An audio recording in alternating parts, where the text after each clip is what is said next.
کہ جب میں گیا لیلۃ المعراج کو تو ایک سرخ ٹیلے سے گزرا، وہاں ایک قبر تھی، میں نے موسیٰ علیہ السلام کو دیکھا وہ کھڑے ہو کر اپنی قبر میں نماز پڑھ رہے تھے۔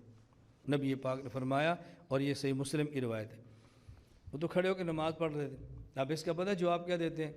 وہ کہتے ہیں جی حضور صلی اللہ علیہ وسلم کا معجزہ تھا۔ ہم نے کہا دو باتیں الگ ہیں، فرق سمجھنا۔ ایک ہے قبر میں موسیٰ علیہ السلام کا نماز پڑھنا، اور ایک ہے موسیٰ علیہ السلام کا قبر میں نماز پڑھنا اور آپ صلی اللہ علیہ وسلم کا قبر سے باہر کھڑے ہو کے دیکھ لینا۔ تو معجزہ کیا تھا؟ موسیٰ علیہ السلام کا قبر میں کھڑے ہو کے نماز پڑھنا معجزہ ہے یا نبی پاک کا دیکھ لینا معجزہ ہے؟ معجزہ موسیٰ علیہ السلام کا قبر میں کھڑے ہو کے نماز پڑھنا نہیں ہے، معجزہ یہ ہے کہ قبر کے اوپر مٹی موجود ہے اور اللہ کے نبی صلی اللہ علیہ وسلم پھر بھی دیکھ رہے ہیں۔ تو معجزہ نماز پڑھنا نہیں تھا بلکہ معجزہ آپ کا دیکھ لینا تھا۔ تو ہمارا عقیدہ قبر میں نماز پڑھنے کا ہے، ہمارا عقیدہ قبر میں دیکھنے کا نہیں ہے کہ ہر وقت قبر میں دیکھ لیتے ہیں، دونوں میں فرق ہے۔ نبی پاک صلی اللہ علیہ وسلم جب اوپر تشریف لے گئے، اس طرح میں مسئلہ پورا کر لوں، پہلے آسمان پر گئے تو حضرت آدم علیہ السلام سے ملاقات ہوئی، دوسرے آسمان پر گئے تو حضرت عیسیٰ علیہ السلام سے ملاقات ہوئی، تیسرے آسمان پر گئے تو حضرت یوسف علیہ السلام سے ملاقات ہوئی، چوتھے آسمان پر گئے تو حضرت ادریس علیہ السلام سے ملاقات ہوئی، پانچویں آسمان پر گئے تو حضرت ہارون علیہ السلام سے ملاقات ہوئی، چھٹے آسمان پر گئے تو حضرت موسیٰ علیہ السلام سے ملاقات ہوئی، اور ساتویں آسمان پر گئے تو حضرت ابراہیم علیہ السلام سے ملاقات ہوئی۔ اب یہ لوگ اعتراض کرتے ہیں کہ آپ کہتے ہیں کہ نبی پاک صلی اللہ علیہ وسلم کا جسم بھی دنیا والا تھا اور انبیاء علیہ السلام بھی اپنے دنیا والے جسموں کے ساتھ تھے، تو چلو باقی سارے نبی چھوڑو، ہم موسیٰ علیہ السلام کے بارے میں سوال کرتے ہیں۔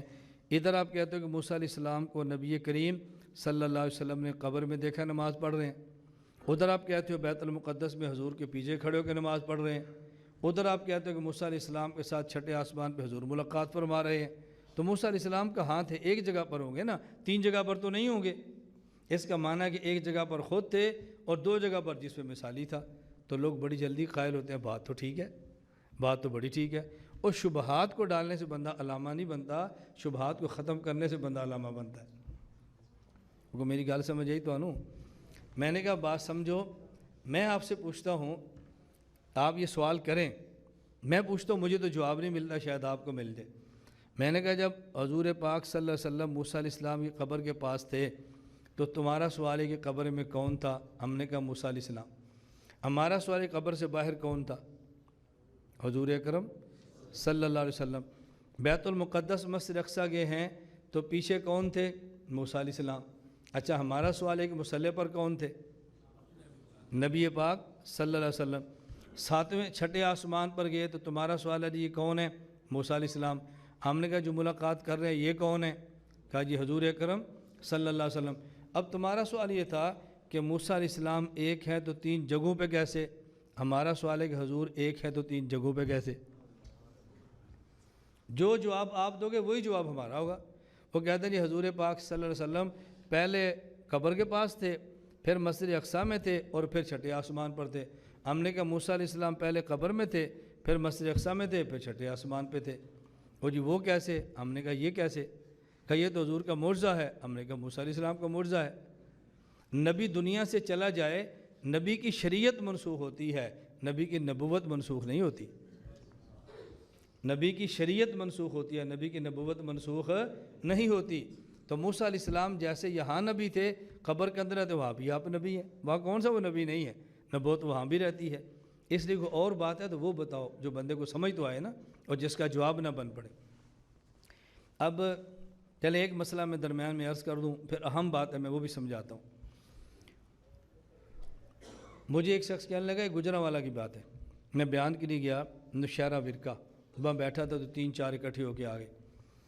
وہ سمجھتے کہ ہم چار جائیں گے تو ڈر جائے گا، یہ اکٹھے ہو کے آئے تو میں ہنستا ہوں، اور وہ ان کو حیرانگی ہوتی ہے بھی یہ ہنستا کیا ہوا؟ میں نے کہا میں ہنستا ہوں تمہاری جہالت پہ، تم خام خواہ ذہن بنا کے پھرتے ہو بھی ڈر جائیں گے اور دوڑ جائیں گے۔ خیر وہ بیٹھ کے مجھے کہنے لگے کہ رسول اکرم صلی اللہ علیہ وسلم جب مکہ مکرمہ سے معراج کے لیے تشریف لے گئے تو آپ نے معراج پہ دیکھا کہ جو زنا کرنے والے مرد اور عورت تھے ان کے سامنے سڑا ہوا گوشت موجود ہے، وہ کھا رہے ہیں، اور تازہ گوشت کو استعمال نہیں کر رہے۔ رسول اکرم صلی اللہ علیہ وسلم فرمایا یہ وہ لوگ ہیں کہ جن کی اپنی بیوی موجود ہے اور اس کے باوجود حرام کام کرتے ہیں۔ ٹھیک ہے، اچھا جی، رسول اللہ صلی اللہ علیہ وسلم نے دیکھا کہ کچھ لوگ ایسے تھے کہ جن کے اگلے اور پچھلے سے سطر پر تھوڑا سا کپڑا لگا ہوا تھا اور باقی یہ بیل کی طرح پتھر اور زقوم کھا رہے تھے۔ یہ کون ہیں جو زکوٰۃ نہیں دیتے تھے؟ نبی کریم صلی اللہ علیہ وسلم نے دیکھا کہ خون کی نہر ہے اور اس کے اندر غوطے لگ رہے ہیں، اس کنارے پہ جاتا ہے وہاں پتھر لگتا ہے، اس کنارے پر جاتا ہے پھر وہاں پتھر لگتا ہے، ادھر آتا ہے پھر پتھر لگتا ہے۔ یہ کون ہیں؟ یہ جی سود خور ہیں، اس قسم کے۔ اچھا، کچھ لوگوں کو دیکھا ان کے تانبے کے ناخن ہیں اور اس سے اپنا زبان، چہرہ اور یہ چیر رہے اپنے سینے کو۔ یہ کون ہیں؟ یہ غیبت کرنے والے ہیں۔ کچھ لوگوں کو دیکھا کہ لوہے کی کینچیوں سے ان کی زبانیں اور ہونٹ کاٹے جا رہے ہیں۔ یہ کون ہیں؟ یہ بد عمل علماء اور وائسین ہیں۔ اب بات سمجھنا، مجھے کہتا ہے یہ سارا منظر جو نبی پاک صلی اللہ علیہ وسلم نے دیکھا تو یہ جہنم کا منظر تھا نا، جہنمی ہے؟ میں نے کہا جی ہاں، جہنمی منظر ہے۔ اچھا، وہ کہتا ہے آپ لوگ کہتے ہو کہ عذاب ہوتا ہے جسم کو، ہم کہتے ہیں جسم کو عذاب نہیں ہوتا، روح کو ہوتا ہے۔ تو نبی کریم صلی اللہ علیہ وسلم معراج کے لیے اوپر گئے تھے یا نیچے گئے تھے؟ میں نے کہا جی اوپر گئے تھے، تو جسم تو نیچے ہوتا ہے۔ اگر یہ جسم کو عذاب ہوتا تو پھر نیچے ہوتا نا، آپ تو اوپر گئے ہوئے ہیں، اس کا مطلب کہ جسم کو عذاب نہیں ہوتا بلکہ روحوں کو عذاب ہوتا ہے۔ میں نے کہا تو سوال کر کے صحیح پھنسا، تو اس سے نکل نہیں سکتا۔ مجھے کہتا ہے جی کیسے؟ میں نے کہا عذاب نیک روح کو ہوتا ہے یا بد کو؟ کہا جی بد کو۔ میں نے کہا سجین میں یا علیین میں؟ کہا جی سجین میں۔ میں نے کہا سجین اوپر ہے یا نیچے ہے؟ کہا جی نیچے ہے۔ تو میں نے کہا پھر اوپر کس کو عذاب ہو رہا تھا؟ حضور اکرم صلی اللہ علیہ وسلم معراج کے لیے اوپر گئے تھے یا نیچے گئے تھے؟ جی اوپر گئے تھے نا، اور عذاب کہاں دیکھ رہے ہیں؟ اگر تمہارے کہنے کے مطابق عذاب اوپر دیکھیں، اوپر تو علیین ہے، سجین تو 7 زمینوں سے نیچے ہے، پھر عذاب کسے ہو رہا تھا؟ اب اس کا علم تو ختم ہو گیا، انہوں نے تھوڑا سا رٹا ہوتا ہے بات ختم ہو جاتی ہے۔ میں نے کہا بیٹا اب اچھی طرح بات سمجھ لیں۔ نبی کریم صلی اللہ علیہ وسلم نے 2 روایتیں کہ آپ نے کہاں دیکھا۔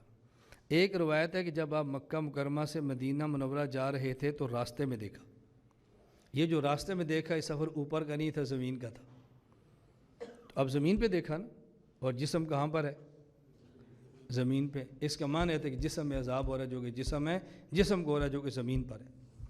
اور دوسری روایت کہ آپ جب یہاں نہیں، آپ نے اوپر دیکھا ہے، اس کا معنی یہ نہیں ہے کہ جن کو دیکھا وہ اوپر تھے۔ 2 باتیں، ایک ہے جن کو دیکھا وہ کہاں تھے، ایک یہ کہ جس نے دیکھا وہ کہاں تھا۔ اگر آپ کہتے ہیں جن کو دیکھا وہ اوپر تھے تو یہ بالکل غلط ہے، کیونکہ بری روحیں اوپر نہیں جاتی، وہ نیچے ہوتی ہیں۔ اس کا معنی یہ ہے اگر رسول اکرم صلی اللہ علیہ وسلم دوسری روایت کے مطابق مان لیجیے کہ آپ نے اوپر دیکھا ہے، اس کا معنی دیکھنے والا اوپر تھا، جن کو دیکھا وہ نیچے تھے، خدا نے پردے ہٹا دیے، نیچے دیکھا تو جہنم والے ہیں، اوپر دیکھا تو جنت والے ہیں۔ اس میں دلجھن کی بات ہی کوئی نہیں نا، اللہ یہ کون ہے؟ یہ جنت والے ہیں، یہ کون ہے؟ یہ جہنم والا ہے۔ تو جب پورا عالم ہی بدل گیا، حجابات ہی ختم ہو گئے، تو پھر سوال کرنا بے سور ہے۔ اس لیے ہم کہتے ہیں اہل السنت والجماعت، احناف، مالکیہ، شافعیہ، حنابلہ، سب کا یہ عقیدہ ہے کہ قبر میں عذاب اس جسم کو ہوتا ہے جس کے ساتھ روح کا تعلق ہے۔ کس کو ہوتا ہے؟ اس جسم کو جس کے ساتھ روح کا تعلق۔ فرق اتنا ہے کہ قبر میں عذاب پہلے روح کو ہوتا ہے اور روح کے واسطے سے جسم کو ہوتا ہے بس۔ اور میں اس کو سمجھانے کے لیے کہا کرتا بالکل ایسی ہی ہے جیسے کہ آدمی سویا ہو تو ایسے ڈر کے اٹھ جاتا ہے، پوچھو کیا ہوا؟ کہتا ہے مجھے سانپ کاٹ رہا تھا۔ اب یہ سانپ جسم کو کاٹ رہا ہے یا روح کو؟ سانپ روح کو کاٹتا ہے اور ڈرتا جسم ہے۔ اسی طرح قبر میں مسلط سانپ روح پہ ہوتا ہے، لیکن روح کا تعلق چونکہ جسم سے ہوتا ہے تو جسم بھی اس عذاب کو محسوس کر رہا ہوتا ہے۔